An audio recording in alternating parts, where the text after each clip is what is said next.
Hello बच्चों, let's read this question. This question says that in the following question a statement of assertion is followed by a statement of reason.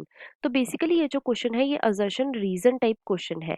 Assertion given is camouflage is a defense mechanism that enable organism to stay away from predator, and reason given is in camouflage chemical substances are produced against predator.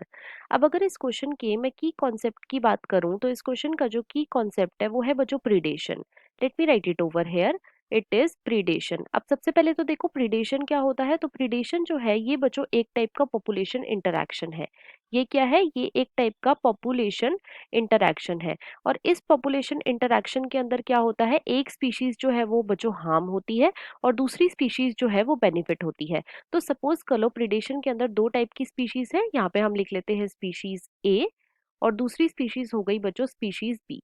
Second is species B. तो यहाँ पे जो species ए है ये तो बच्चों benefit होएगी और जो स्पीशीज बी है ये हार्म होएगी. और जो स्पीशीज ए है मतलब कि वो स्पीशीज जो कि बेनिफिट हो रही है उसे हम बोलते हैं प्रीडेटर, और वो स्पीशीज जो कि हार्म हो रही है उसे हम बोलते हैं प्रे. राइट, क्योंकि यहाँ पे क्या होता है, जो प्रीडेटर होता है वो बच्चों प्रे को ईट करता है. राइट. अब देखो जो प्रे होते हैं बच्चों ये different different defence mechanism use करते हैं जिससे कि ये बच पाए किससे, प्रिडेशन से. और उनमें से एक मैकेनिज्म है जिसका नाम है कैमोफ्लेज. One is camouflage.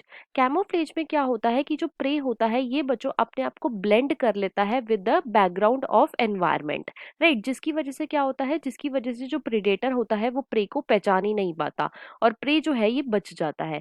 तो यहाँ पे गिवन क्वेश्चन में जो असर्शन है ये बिल्कुल ट्रू है कि कैमोफ्लेज क्या है, ये एक डिफेंस मैकेनिज्म है जो कि प्रे यूज करते हैं अपने आप को प्रेडेटर से बचाने के लिए. लेकिन रीजन जो है ये बच्चों इनकरेक्ट गिवन है. रीजन में हमें गिवन है कि कैमोफ्लेज में क्या होता है, केमिकल सब्सटेंसेस रिलीज होते हैं. तो ये इनकरेक्ट है. केमिकल सब्सटेंसेस जो है ये केमिकल डिफेंस में ये रिलीज करे जाते हैं. केमिकल डिफेंस में रिलीज करे जाते हैं, ना कि कैमोफ्लेज में. कैमोफ्लेज में क्या होता है, ब्लेंडिंग हो जाती है of colour with the background. तो यहाँ पे रीजन जो है ये इनकरेक्ट है लेकिन असर्शन जो है ये बिल्कुल करेक्ट है.